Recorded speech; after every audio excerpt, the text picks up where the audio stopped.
G'day and welcome to Breaking Even with Paton, the official SuperCoach AFL podcast feed. We're heading into round 21. My name is not Paton, I am Patch, and coming off the bench with the emergency on, Chloe Williams is joining me this week. Chloe, how are you? Happy to be here. Yes, a bit of a late in, but I feel like I'm a bit of a Geelong player or something today with being a late in, but here we are, back on the couch. Well, not Bailey Smith this weekend apparently, but we'll get into that shortly. It's been a bumper week. There are 4 3,000 plus scores. The weekend has just gone, one of the biggest SuperCoach rounds in history. But we're looking ahead. We're not looking back. We're not looking at the past. We're moving forward. It's finals time. Yes, and in two senses of the word. In two senses of the word. One, league finals start this weekend in both draft and in classic, and there's also an exciting finals announcement. Yes, we will have SuperCoach Finals, a SuperCoach Finals specific game for the finals series this year. So you will be able to continue playing SuperCoach throughout the finals series. More details to come on the specifics, but it's definitely an exciting time. And that's not all. SuperCoach EPL is also here. It's launched. There's been, 20,000 people have suddenly just jumped in and signed up. Yeah. So if you're a Premier League fan and you're keen to get on board, jump in. There's plenty of info on the Code Sports website detailing how to make a team, who you should pick, all of that sort of stuff is up there. Go have a geeze. And also remember to like, subscribe, leave a comment or review on Apple, Spotify, YouTube, whatever floats your goat. Wherever you're listening to us now. Yeah, or watching on the Code Sports YouTube page. Yeah. Shout out to you. Anyway, we'll get stuck into it with the HBF Injury Report. Every SuperCoach knows that managing injuries is the key to success. This is the Injury Report, proudly brought to you by HBF, your health dream team. Nazai Wanganeen-Miller had the greatest game that nearly never was. He was nearly a late out with an eye complaint, but as we know, A-OK, 63 points in 55 seconds, no problems whatsoever. Connor Rozee might be down as a test this week with his hand, had a flare-up, had a concern with Port season over. Maybe he misses a week, but who knows? Miles Bergman will be missing plenty of weeks. He's done for the season, as is Harley Reid. And Jordan Ridley has been optimistically labelled as 4 weeks by Essendon, with 4 weeks left in the year. So make of that what you will. Jordan Ridley, I have to say, if you've been listening to us here, I definitely called that one early, and probably so did you. Dane Zorko, though, with his foot complaint, he is managing that one still. He says he's right to train this week, but pain management still underway, so could be a week-by-week proposition. We'll have to wait and see. Touk Miller with that hamstring. Now, we were expecting him to miss a fair period of time, but he was listed as probable on the Gold Coast Injury Report and a test on the AFL website. So we'll wait and see what happens there. He could be back as soon as this week. Mateus Filippo with that plantaris injury is a test, missing since round 12, so he could be back. Plenty of people burnt by him in the past, but could be a little bit of a pod play on the run home. Who knows? Who knows? And SuperCoach favourite Rory Atkins has unfortunately retired. Thank you, Rat, for your service. Thank you, Rat. But the journey is officially over. God bless and Godspeed. That's a wrap on this week's Injury Report. Thanks to HBF. Make the smart move. Join HBF, your health dream team. Finals are starting this week. We said off the top we are going to be doing a league finals focused episode this week. Yep. We want to be looking at who is going to win you bragging rights in the office. Of course. A lot of people aren't looking at rank anymore. A lot of people play all year for this time of year. Yep. And we're giving you guys a shout out this week because this is your time to shine. Hopefully you've managed a double chance. Hopefully you're top 8.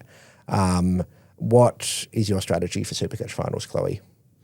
I quite like the opposition analysis method. So just to have a look at who, your opposition has lining up. And then you kind of have the option to either get a pod in or to use that trade that you might have left to cancel out one of their pods. So it's either whether you want the extra edge or whether you kind of want to catch up to them a little bit and maybe get the edge in another area. What about you? Yeah, I'm very much the same, but I also still want to target run-home players of guys that across the league I don't have. So it's, if it's a must-win, if you're 8th and you're coming up against 5th this week and you no chances, then I'd be looking at my opponent. If I'm top 4, I'm probably looking more for the future.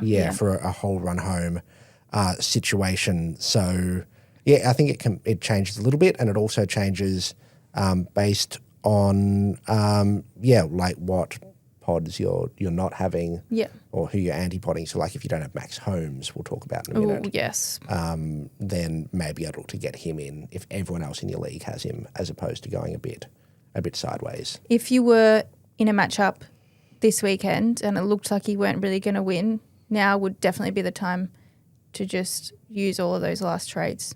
Yes. We've got plenty of good options if you are someone who is in that position as well that we can discuss later. But yeah, I guess it depends as well on your likelihood of winning your matchup, which strategy you kind of choose to go with. Yep. If you're in your one league that you care about and you've got 2 traders left and you are 8th playing 5th, or you're in a must-win game, use the trades. Yeah. There's no point holding them now. This is what you're here for. Go nuts. And you can also get very, very sneaky depending on how busy you are on the weekend. If you're, it comes to middle of Saturday and you've got a big lead on your opponent, you can then trade in that Max Holmes to counteract somebody who is a pod that's scaring you that you don't have. Yeah. Or if you're well behind, you can take the punt on someone else who isn't in that team. So if you're watching it across the weekend, you can get quite sneaky with it. Yeah, I think this is definitely the weekend if you are in that position.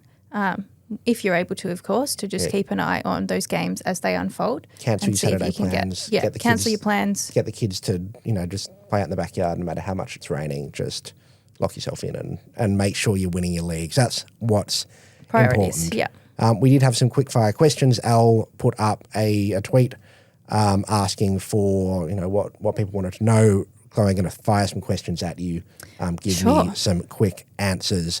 So we had plenty of people asking. They all seem to have 2 trades left. Lucky them. Lucky them. Would you be trading Caleb Daniel to Matt Kennedy? Yes, I would. Would you be trading Caleb Daniel out full stop? 2 trades left. Yeah. Would you be using your last trade to trade Caleb Daniel out this week? Putting me on the spot here. Last trade. It just depends what your team looks like. But I've traded him out already, so he's kind of goodbye and good riddance for me. But I would say it wouldn't be the worst thing to do. Yeah. Especially if he's your last kind of more poor performing player. I think now would be the time, Yeah, I think, it depends on your league situation, but I'm How holding. How much cash you've got, Yeah, I'm holding for now. I'm waiting for him to get dropped by North Melbourne. Okay. I think it will happen. I'd just rather he's got a reasonably lucrative role for now if he stays in the team. Bit of a difficult run home, but we'll touch on that later. We will. Are we concerned about the Swans being put on ice? Question from Jimmy. They're out of finals now. Are they going to rest Isaac Heaney, rest Brodie Grundy, God forbid? Oh, that wouldn't be good, would it? Not ideal. I don't think so. I think they would still like to get some wins on the board.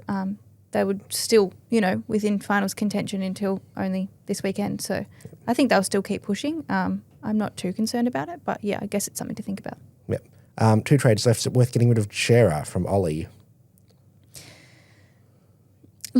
Depends who you're looking to trade him to.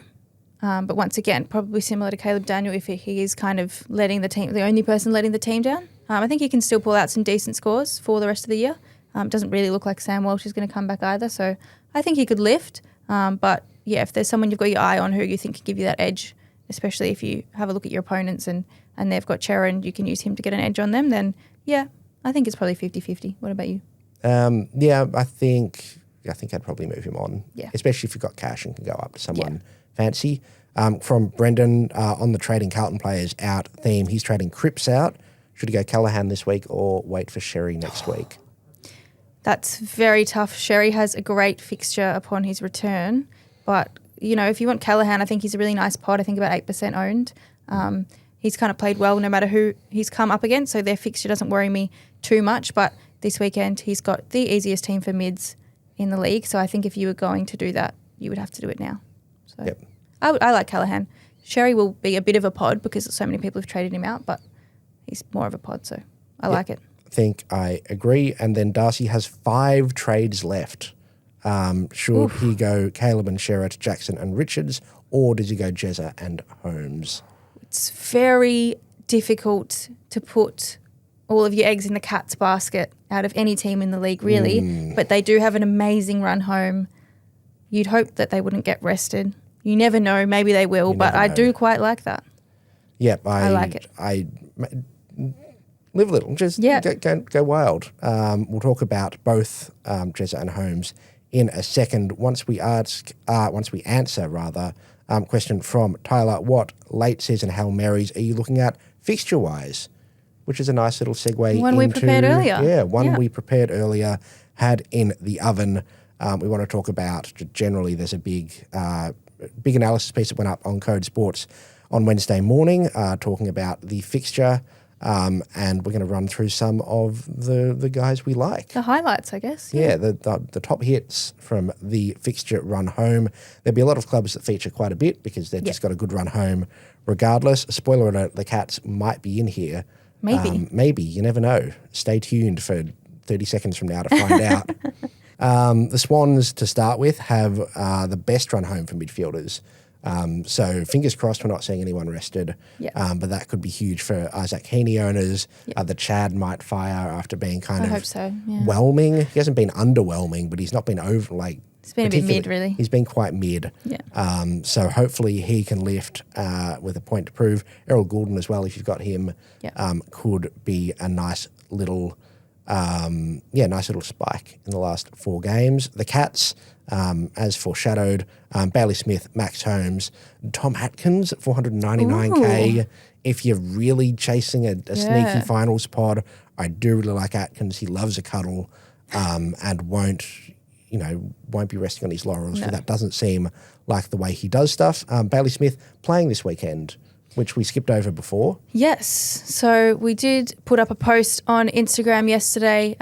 There was a bit of speculation from our man Dan down at the Cattery about whether or not he would play. He seemed to kind of go off to the side at training, separate himself from the group, seemed to be pointing towards his leg area. But he did provide us with a bit of intel on Instagram, commented on our post saying, I'm playing. So take it from the man himself. He will be lining up this week. Yep. If not, then, we'll find out, disappointing, but that's what he says. So we'll have to go with the great man's word. Yeah, that's as from the horse's mouth as you can get. So, I also, big takeaway, Bailey Smith calling Dan Batten fake news was very funny. It was funny, and I just wanted to give that a little shout. Thanks, Dan. Back on the run home, the final club to talk about in the midfield, or second last one, the last good one. The Suns have Port and Carlton, who leak points to midfielders. Matt Rowell, Noah Anderson, Tuke Miller maybe could have a nice little run home there. On the flip side, though, the Lions have the 4 most restrictive flashes for midfields on the run home. So maybe if you've got a bunch of trades and everyone in your league has Lachie Neale or Josh Dunkley, maybe you trade one out.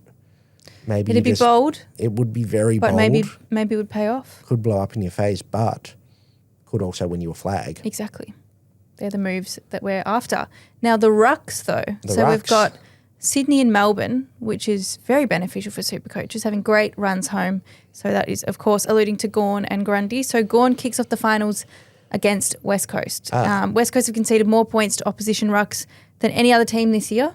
So bit of a captain shout there, which we'll get to later. But Max Gawn also not out with a point to prove at all this week. No, definitely not. I don't think he would have any reason to have the game of his life or anything like that. No, there'd be no revenge game. It's just loading. West Coast, so you wouldn't really think that he would need a lift for any reason. No, Matt Flynn's got it under control. He's got it covered, I reckon, Matt Flynn.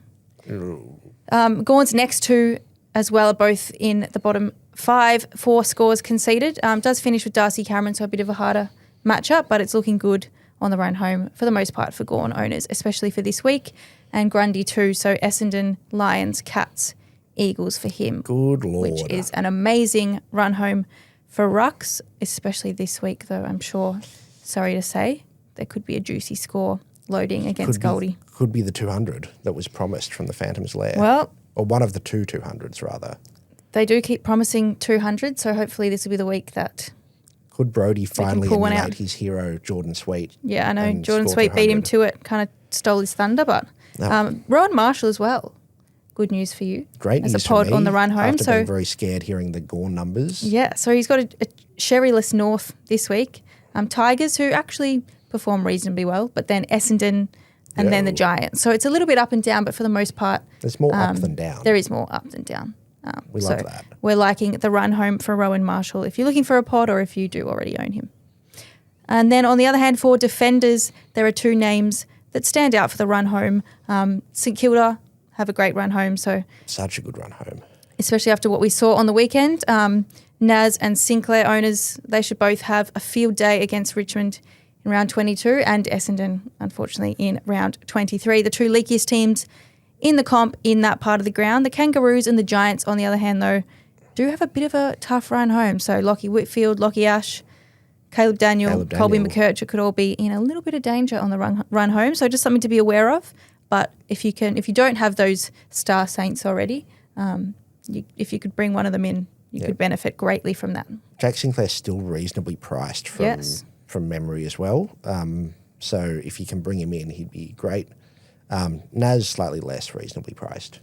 Definitely not reasonably priced, but if you can bring him in, sure there'll be plenty of rewards. 5.16 for Sinclair is great buying. It is great buying. So jump on board if you can. Maybe a bit of a swap from Chera if you can. Maybe if you can you're get in that there. Position, if you've got some money. If you can swing Daniel around, maybe Daniel even better. That's the sign. Up forward, there's only one guy really we're talking about here. You've been on this one for weeks. He has. Jessica Cameron, fresh off a 160 whatever it was, an 11 It was goal a big score against North Melbourne. 167. Were you expecting more from the 11 goals? No, because it was in a blowout, state of the game. The anti-Nazire effect, really. Pretty much, actually. That would be true. It happens. 167. I'm not going to complain about a 167. No. I complained about a 198 a few weeks ago. Got rightfully baked for it. Very happy with that. And it could continue. He's chasing 100 goals. The Cats were feeding him at every opportunity and will do so until that 100 drops out of sight. Yeah. So he's got the fourth easiest run for key forwards as well. So they're just going to keep shoving goals in his direction. And, against Essendon, I'll probably be cheering for Jeremy Cameron more than I will the Bombers because we're a lost cause at this stage. Well, that's what SuperCoach is for. That's what it's for, to give hope to the afflicted. And Essendon fans are nothing if not afflicted.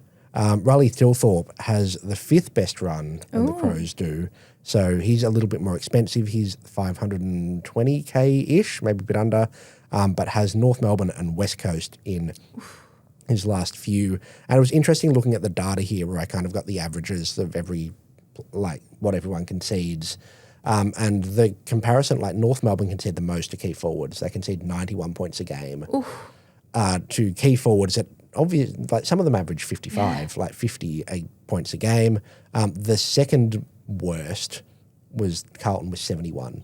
So they concede 20 points more to key forwards than anyone else, which is just wild. So that is wild. If you've got a key forward you're looking at and they're playing North Melbourne on the run home, I'd seriously consider them. Jesse Hogan doesn't play North Melbourne. Yeah. Oh, they do, sorry. This week, I think. They play North Melbourne. Correct. 374k and statistically has the easiest run of anyone in any key forward in the competition. So if you're cash strapped, maybe it could be worth a shout. So I've just double checked. They don't have North Melbourne this week, but they do have North Melbourne next week. Yeah. So earlier, if you're looking to bring in Callahan, you can wait a week because that'll be his good matchup. Yeah. Coming soon, not as soon as I hoped, but it is the week after. Yeah. I mean, that's still points galore. Points galore. You'd be pretty happy with that. Should we move on to captains? Sure. Now, I will just say, we've alluded to it, Nazire Wanganeen-Miller, amazing score on the weekend. Oh, sorry, of course. We did break this down in case you missed it on our social media platform. So if you do have questions about how he was able to score so highly in those dying stages, we've got that all outlined on our Instagram account for you if you wanted to check that out. But yes, into captains. Yeah, really good example of how scaling does. Yeah, we've got some more stuff coming, as we said last week, from Champion Data shortly. But in the meantime, it's a great explanation of how his score was able to skyrocket as opposed to someone like Jezza. Yep. For my captains this week, it's feeling pretty obvious this week, isn't it? It's pretty obvious. It could probably go either way with the number one pick, but I've got Grundy at number one against Goldie. I feel like just feels right after the promises of the Lair. Max Gawn in number two against Matt Flynn with a point to prove, and then Nick Dacos against the Lions sitting at number three. They do like to give up some points to mids, so hopefully he can continue on his merry way off the back of a great performance this week. Yep. One pod pick from myself as well, Jordan Clark against Carlton.